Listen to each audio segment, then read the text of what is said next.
귀한 찬양으로 섬겨주시는 할렐루야 찬양대 감사드립니다. 더위를 이기시고 2부 예배 오신 모든 분들을 환영합니다. 이 시간에 입을 크게 열면 내 차례가 온다라는 제목으로 주일 말씀 전하겠습니다. 의대를 졸업하고 이 의사 면허를 취득을 하면요, 수련의가 되죠. 보통은 인턴이라고 부릅니다. 왜 수련의를 인턴이라고 할까요? 사실 인턴이라는 말은요, 원래는 안에 있는 사람, 내부에 거주하는 사람이라는 뜻입니다. 그러니까 내부라는 말인 라틴어인데요, 인테르누스라는 말에서 나온 것입니다. 그런데 인턴의 그 실제 생활을 한번 떠올려 보면요, 비슷한 발음인데 마치 인턴, 즉 차례대로라는 말이 생각나는 것입니다. 왜냐하면 인턴은요, 한 과에만 머무르는 게 아니잖아요. 예를 들면 내과도 가고 외과도 또 소아과도 가는 것입니다. 말하자면 여러 환경을 말 그대로 차례대로 경험하는 것이죠. 그 속에서 앞으로 하게 될 전공을 선택하게 되는 것입니다. 그런데 우리 인생도요, 마치 수련회처럼 각자의 차례를 기다리는 그런 시간이 아닐까 생각을 해봅니다. 주어진 순서 하나하나를 거쳐가면요, 결국에는 갈 길을 찾아가게 된다는 것이죠. 인생의 신비 또 묘미가 아닐 수 없습니다. 그 속에서 우리는 생각하게 됩니다. 그렇다면 내 차례는 언제 오는 것일까? 그죠? 여러 의미가 포함된 말이라고 생각되는데요. 나의 차례라는 것은 하고 싶은 일에 대한 기회를 말할 수도 있고요. 또 내 차례라고 한다면 가급적 피하고 싶은 일에 대한 그걸 언제 하게 될까라는 그 전망일 수도 있다는 것입니다. 성경에서 보면요, 그 차례가 안 올 것 같았던 사람이 있죠. 여호수아입니다. 여호수아 같은 경우 어떻습니까? 자신이 그 가나안 천병들의 리더가 될 줄은 아마 꿈에도 모르지 않았을까요? 그는 모세의 종이었잖아요. 날마다 회막을 성실히 지켰을 뿐인데요. 그러나 불현듯 그의 차례가 돌아왔다는 것입니다. 생각지 못했을 것입니다. 모세가 죽고요, 새 시대의 리더가 되는 것입니다. 학계에서는 이 시점의 여호수아의 나이를 약 90세 정도로 추정한다는 것입니다. 여호수아처럼 예상치 못했던 자신의 차례를 경험한 사람들이 많이 있죠. 연기파 배우로 알려진 이성민 씨는요, 20대 때 그 연극을 시작했다고 하는데요, 생활고가 극심했다고 합니다. 무명 시절이 15년 이상 계속됐고요. 배우를 그만둬야 되나, 내 차례는 과연 오기나 하는 걸까, 그렇게 고민하던 순간이 수없이 많았다는 것입니다. 그런데 뒤늦게 잘 알려진 그 화제작이죠, 미생의 오상식 차장 역에 캐스팅이 되는데요, 그때 비로소 국민 배우로 거듭나게 되죠. 연기대상, 백상예술대상에 지명이 되면서 대기만성의 대명사가 된 것입니다. 여러분, 오늘 함께 예배하고 있는 우리 인생에서 이 차례라는 것, 그러면 뭐라고 얘기할 수 있을까요? 바로 하나님의 우리를 향한 때라는 것입니다. 그렇다면 하나님은 우리에게 당신의 때, 또 우리의 차례를 어떻게 만드실까요? 그 특징이 있는데요, 그냥 떡하니 주는 경우는 드물다는 것입니다. 대부분은 수많은 거절들을 통해서, 그죠? 하나님의 때, 그리고 우리의 차례를 만들어 가신다는 것입니다. 그러므로 거절은요, 하나님의 도구가 되는 것입니다. 여러분, 우리 거절을 좋아하는 사람 없죠? 거절을 한마디로 말하면 뭐라고 말할 수 있을까요? 주여, 이게 뭡니까? 여러분, 거절은요, 주여 이게 뭡니까 같은 일 아닐까요?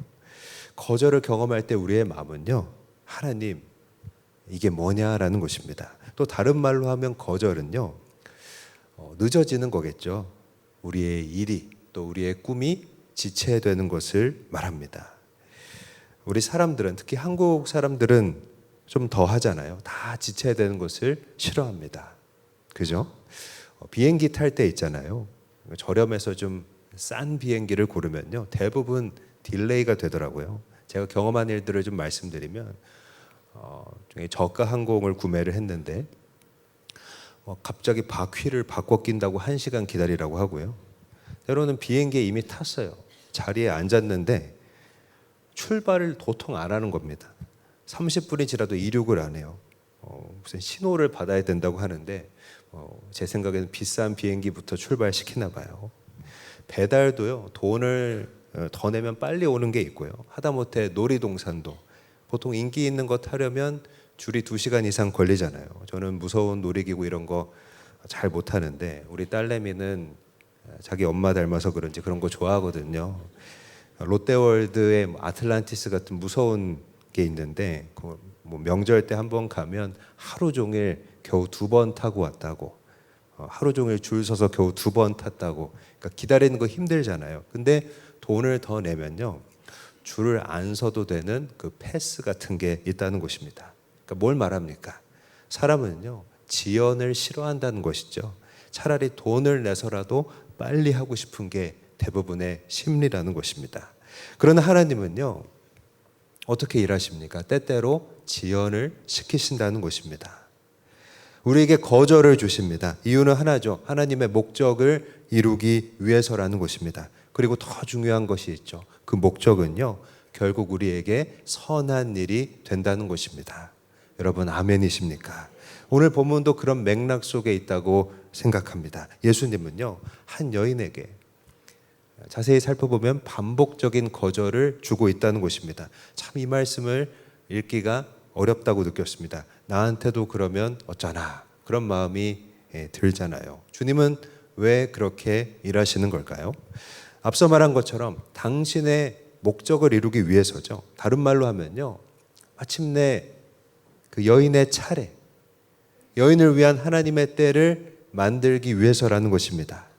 여러분, 지금 예수님이 가신 곳이 어딘가요? 두로와 시돈이잖아요. 여기는 이방 땅입니다. 유대인들이 부정하게 여기는 땅이죠. 근데 주님은 거기 왜 가셨을까요? 유대인들에게 먼저 복음을 전했는데 그들이 예수님을 거부해서입니다. 유대인들이 예수님 받아들이지 않으니까, 예수님 불편하게 하고 막 나를 세우니까 이방인들에게 가신 거죠. 근데 그곳에 가셔서 예수님이 하시는 말씀이라는 게 여러분 참 아이러니하지 않습니까? 24절 말씀 같이 읽겠습니다. 시작. 예수께서 대답하여 이르시되 나는 이스라엘 집에 잃어버린 양 외에는 다른 데로 보내심을 받지 아니하였노라 하시니. 여러분, 여기 한번 잘 보십시오. 예수님이 이방인 여인에게 하신다는 말이 이스라엘의 잃어버린 양 외에는 다른 이들에게, 그러니까 이방인들에게는 당신은 보냄을 받지 않았다는 것입니다. 그러니까 의아하죠. 이 말을 굳이 이방인의 면전에서 하시려고 직접 이방 땅에 가셨다는 말일까요? 여러분, 이런 걸 소위 팩폭이라고 하잖아요. 난 이방인에게 보냄 받지 않았다. 팩트 폭격 날리시려고 예수님 먼 걸음 굳이 하신 걸까요? 우리가 잘 생각해 보면요, 성경이 이 일을 지면을 할애해서 기록했다는 것은 말은 그렇게 하셨지만 여기 분명 또 다른 의도가 있다는 것이겠죠. 거절을 주러 가셨다는 것입니다. 그럼 일부러 상처를 주려고 그랬다는 말일까요? 아니죠.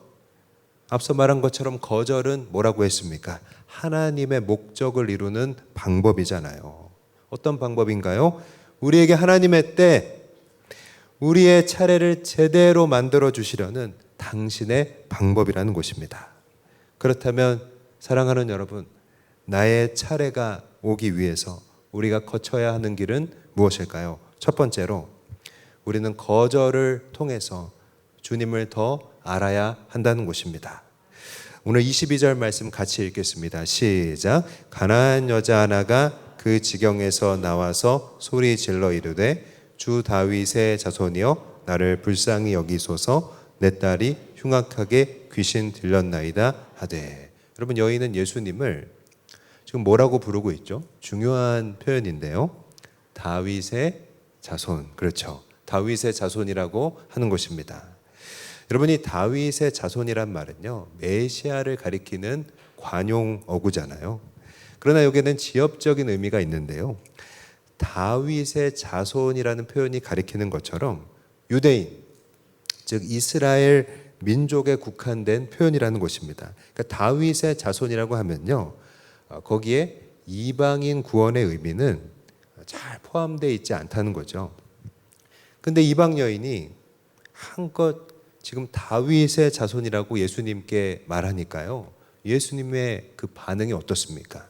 23절 앞부분만 읽겠습니다. 시작. 예수는 한 말씀도 대답하지 아니하시니. 여러분 침묵하시잖아요. 거절이죠. 여러분 왜 대답 안 하셨을까요? 여인은 예수님을 다윗의 자손으로 알고 있었잖아요. 물론 틀린 말은 아닙니다. 하지만 그 말대로 한다면요, 예수님은 유대인만을 구원하러 오신 분이 되잖아요. 그러니까 여인은요, 유대인 구원자의 능력을 빌어서 자신의 딸을 고치기 원했던 것입니다. 이 문제만 해결할 수 있다면 이방인인 자신의 구원은요, 상관없다는 마음이잖아요. 어머니의 마음으로는 이해가 가는 심정입니다. 이 문제만 해결할 수 있다면, 내 딸만 고칠 수 있다면, 그죠? 그러나 예수님께서는요, 이 땅에 인간의 몸을 입고 오신 이유가 무엇입니까? 유대인뿐 아니라 이방인들도 모두 구원하러 오셨잖아요. 아멘이십니까? 우리 모든 인류를 위해 오셨다는 것입니다. 즉 주님은 이 거절을 통해서 예수님이 비단 유대인만을 위해 오신 것이 아니라 세상의 구세주라는 것을 알려주기를 원하시는 것입니다. 그래서 친히 발걸음을 옮겨 이방 땅에 오신 것입니다. 여러분, 예수님이 가나안 여인에게 왜 한 번에 대답하지 않으셨을까요? 여인의 문제도 물론 해결하여 주실 것이지만 그보다 먼저 진정한 메시아를 만나게 하기 위해서라는 것입니다. 사랑하는 여러분, 오늘 우리 앞에 놓여진 거절들이 있는데요, 바로 내 이해보다 크신 주님, 진정한 예수님을 알게 하시려는 일인 줄 믿습니다. 아멘이십니까? 소원을 갖고 그 앞에서 비는 우리의 마음 앞에서 주님은요, 나는 너의 영혼의 구원자이며 너의 삶을 회복시킬 유일한 길이라고 말씀하시는 것입니다. 이것을 알게 하려고 그분은요, 우리 앞에 때때로 거절을 주신다는 것입니다. 우리 앞에 이어지는 그분의 침묵이 있습니다. 바로 그 속에서 내 앞에 계신 예수님이 나의 문제보다 크신 내 영혼의 구주이심을 보게 될 수 있길 바랍니다. 두 번째로, 여러분, 우리가 우리의 차례를 만나기 위해서 또 거쳐가야 하는 길이 무엇일까요? 거절을 통해서 우리는 주님 앞에 더 엎드려야 한다는 것입니다. 오늘 24절 말씀 읽겠습니다. 시작. 예수께서 대답하여 이르시되 나는 이스라엘 집에 잃어버린 양 외에는 다른 데로 보내심을 받지 아니하였노라 하시니. 예수님은요, 당신을 다윗의 자손이라고 부르는 이 여인을 거절하셨잖아요. 네 말대로라면 난 유대인들의 구주인데 가나안 여인인 너와는 상관이 없는데 왜 내게 도움을 받으려 하냐는 것입니다. 그러니까 이 말은요, 난 가나안 여인에게 관심이 없다, 유대인이 우선이라는 얘기가 되잖아요. 어쩌면 상처가 될 만큼, 그죠? 굉장히 냉정한 말이 아닐 수가 없습니다. 그런데 오늘 우리가 주목해야 할 부분은요, 이 말 자체보다 그 예수님의 거절 앞에 반응하고 있는 여인의 모습이라는 것입니다. 여러분, 여인의 모습을 한번 주목해 보십시오. 25절 말씀 읽겠습니다. 시작. 여자가 와서 예수께 절하며 이르되 주여 저를 도우소서. 여러분, 여인이 무엇을 하고 있나요? 예수님께 절을 하고 있잖아요. 여러분, 여인은 상처가 될 만한 그런 거절의 말을 들었는데 도리어 예수님 앞에 와서 절을 하고 있다는 것입니다.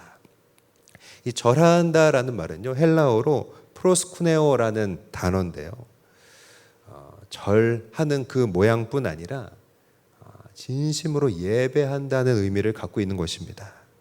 그러니까 바로 여기서 예수님이 우리에게 주시는 거절이 우리를 무엇으로 인도하길 원하는지를 알게 되죠. 거절을 통해서, 그죠? 더욱 무릎을 꿇고 더욱 주님을 예배하게 하는 것입니다. 아멘이십니까? 다시 말해서 여러분, 우리가 거절을 경험할수록 우리는요 더욱 진정한 예배자로 거듭나야 하는 것이고요, 순전한 예배의 자세, 그 마음을 가져야 할 줄 믿습니다. 뭘 할 수 있습니까? 예수님의 거절은요 바로 우리를 진정한 예배자로 만드시려는 것입니다. 그러므로 주님이 때때로 우리 앞에 거절을 주실 때 이건 뭐야? 라고 하기보다 오히려 주님을 더욱 예배할 수 있기를 바랍니다. 더욱 그분 앞에 무릎 꿇고 엎드릴 수 있기를 축복합니다.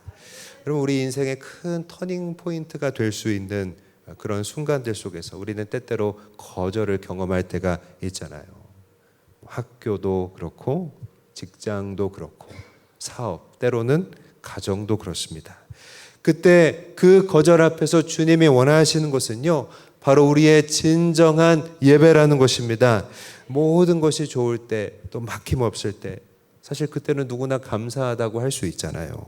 그러나 거절을 경험할 때 그 앞에서 주님 앞에 엎드릴 수 있는 것은요 더욱 진정한 예배라는 것입니다.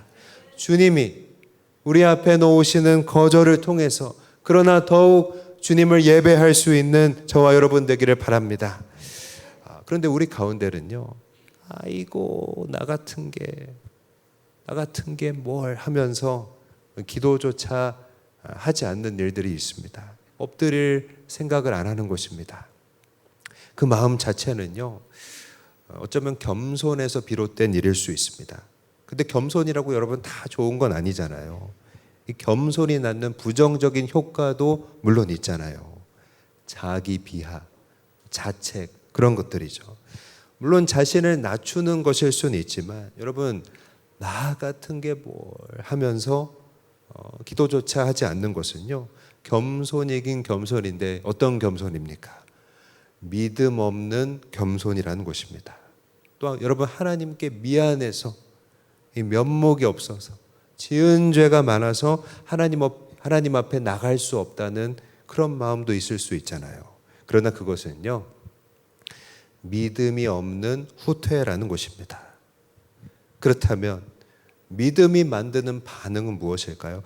거절 앞에 나타나야 할 믿음의 반응이란 무엇일까요? 25절 말씀 끝부분만 다시 읽겠습니다. 시작. 주여 저를 도우소서. 주님이 주시는 거절은요 우리로 하여금 더욱 기도하게 한다는 것입니다. 아멘이십니까? 여기서 알 수 있는 좋은 예배자의 모습이 여러분 뭐라고 생각하십니까? 지금 여인의 상태가 안 좋잖아요. 왜냐하면 주님께 팩트 폭행도 당했고 막 시험에 들 만한 말도 들었잖아요. 하지만 자책하지 않는다는 것입니다. 그죠? 그래 나 같은 게 뭘 하면서 뒷걸음질 치지 않잖아요. 그죠? 어떻게 하고 있습니까? 그래도 예수님 도와주세요. 나를 불쌍히 여겨주세요. 주님 앞에 머리 숙여 구하고 있다는 것입니다. 사랑하는 여러분, 이것이 바로 주님이 우리에게 원하시는 예배자의 모습이라는 것입니다. 아멘이십니까? 바로 거기에, 그죠? 은혜가 임하게 되는 것입니다. 복음 안에 우리가 있으면요 주님 앞에 거절당하고 때로는 쓴소리를 들어도 우리의 마음이 막 엎어지지 않는 것입니다. 왜냐하면 복음은요 내 힘이 아니라 주님을 바라보는 것이니까요. 여인을 보면요 지금 주님이 여인 보고 개라고 했잖아요.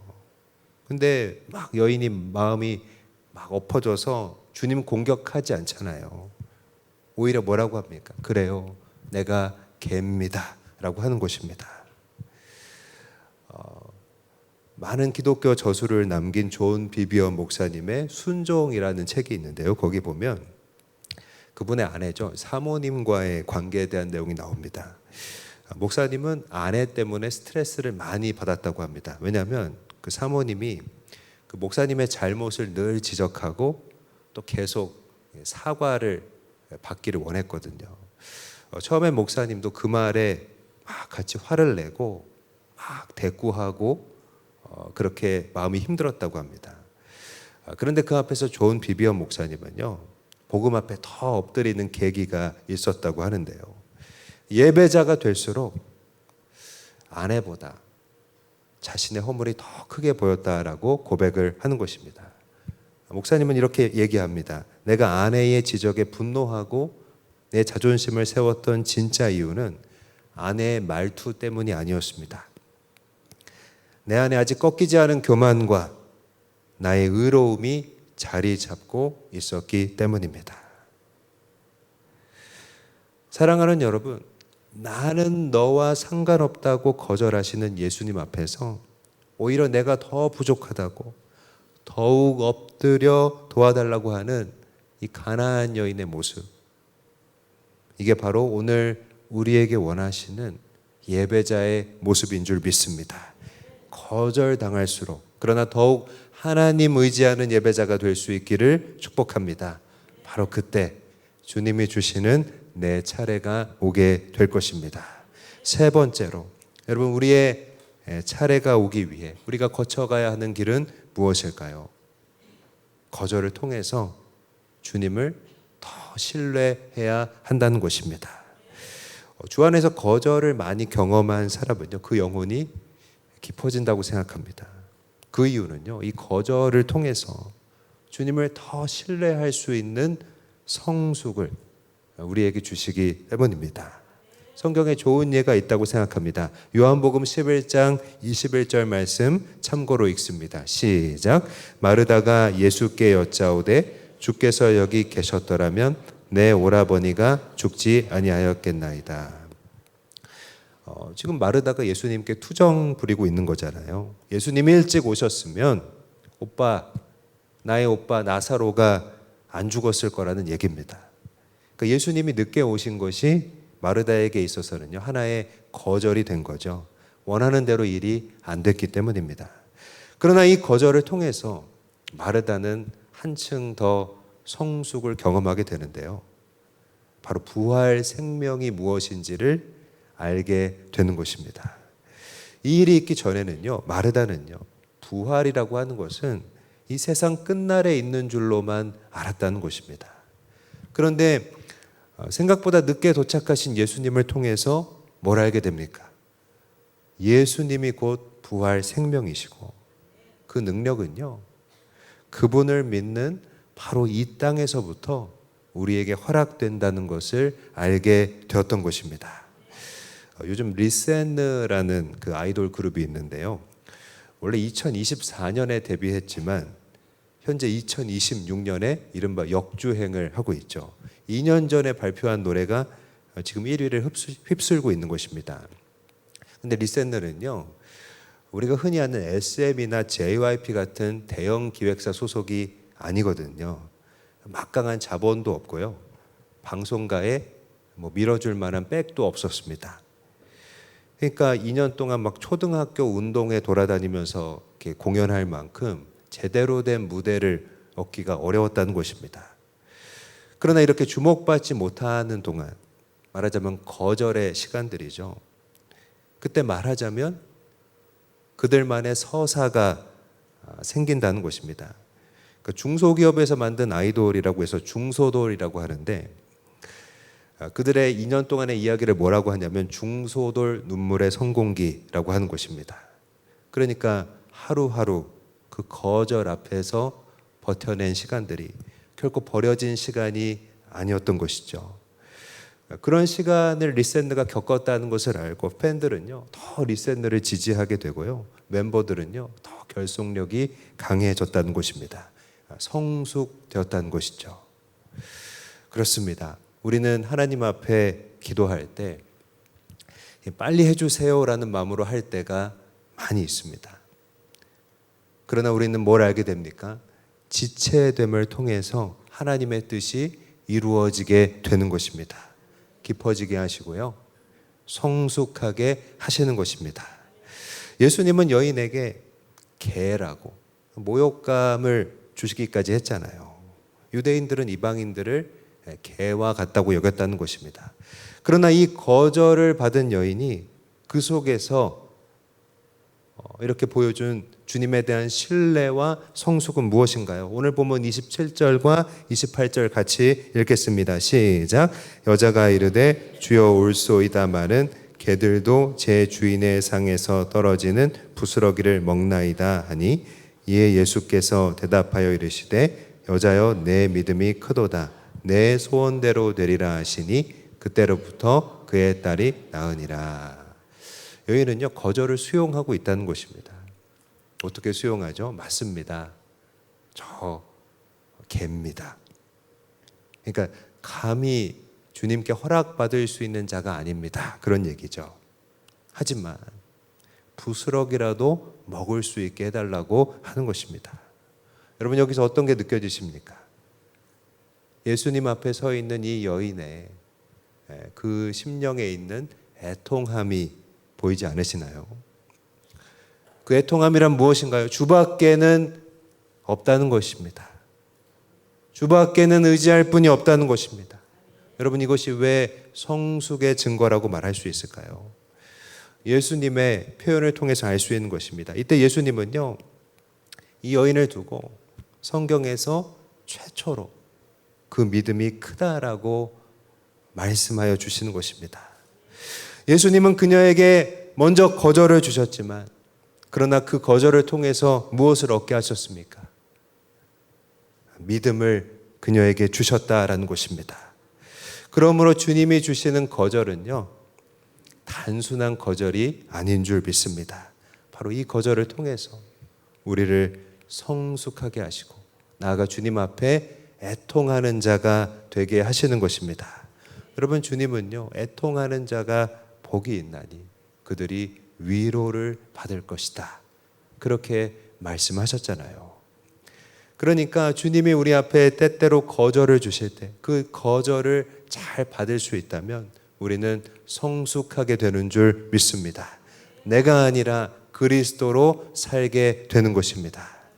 미국의 그 원주민들인 체로키 인디언들은요 15세가 되면 성인식을 하는데요 독특한 풍습이 있습니다. 그 성인이 된 아이의 눈을 가리고요 깊은 숲속으로 데려가는 것입니다.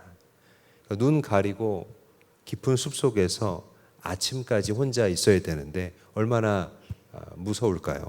밤새 어떤 야생동물이 다가올지도 모르고 그 야생동물의 울음소리가 들리고 별 무서운 상황을 다 견뎌야 하는 것입니다.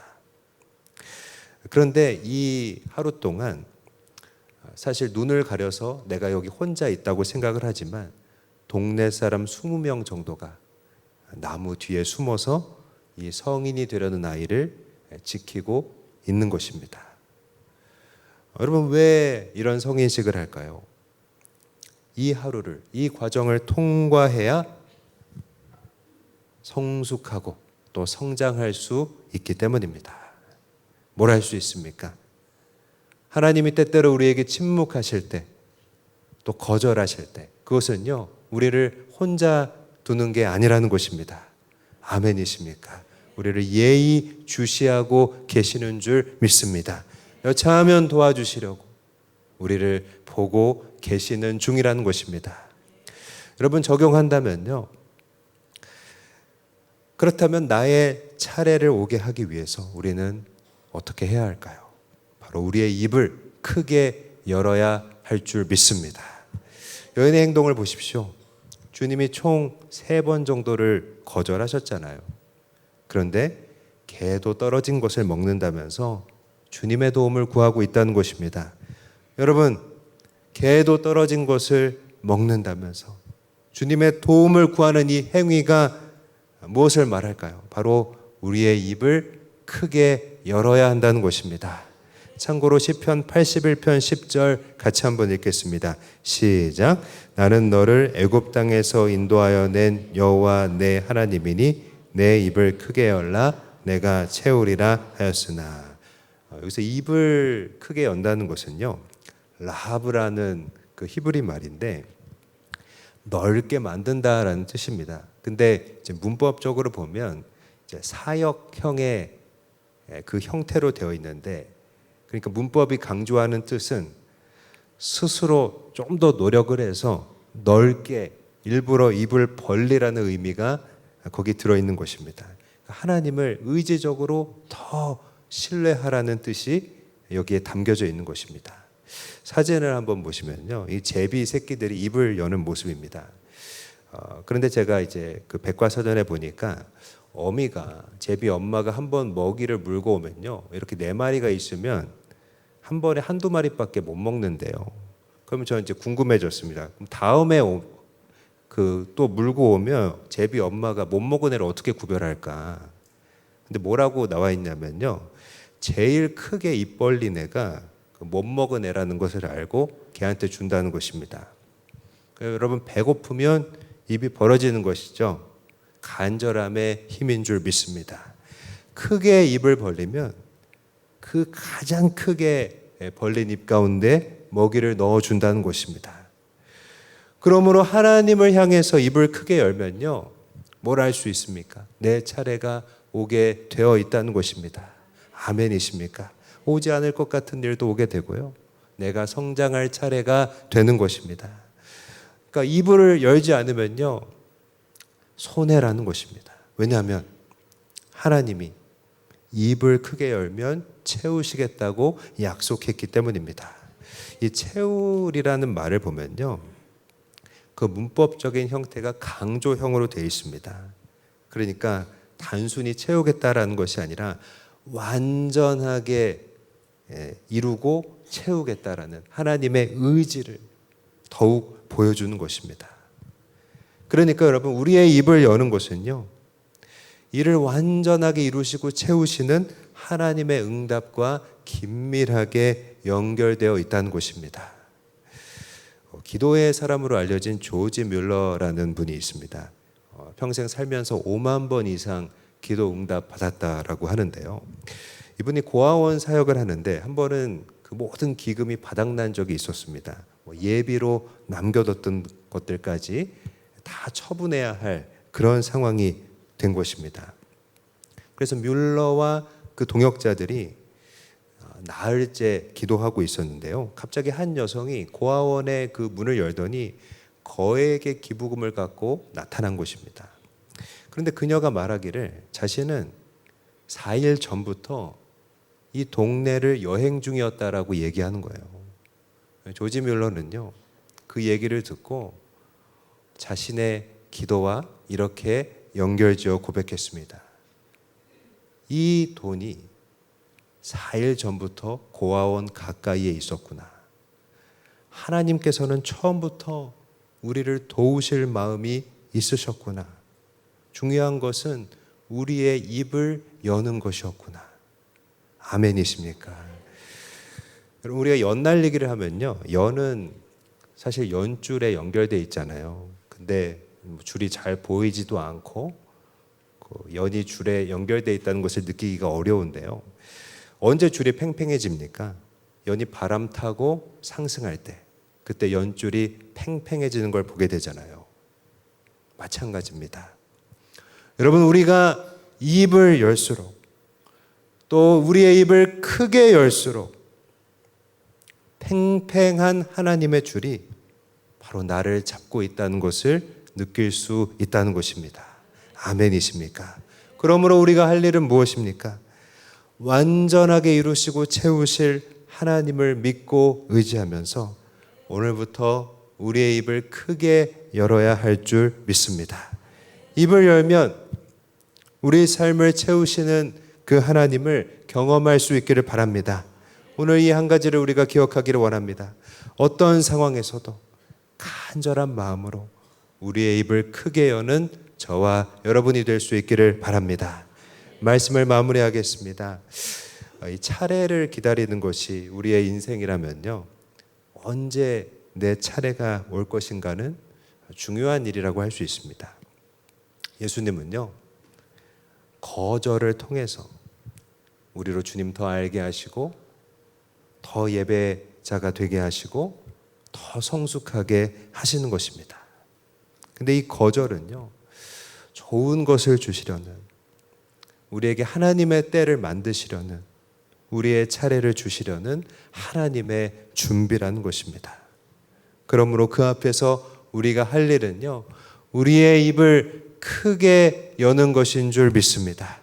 입을 크게 열면 하나님이 완전하게 이루고 채우리라고 하셨잖아요. 입을 크게 열어서 나의 차례가 오는 것을 보는 저와 여러분이 되기를 바랍니다. 나의 한숨을 바꾸셨다라고 고백할 수 있는 저와 여러분이 될 수 있기를 주의 이름으로 간절히 바라고 사랑으로 축복드립니다. 하나님께 영광 돌리겠습니다.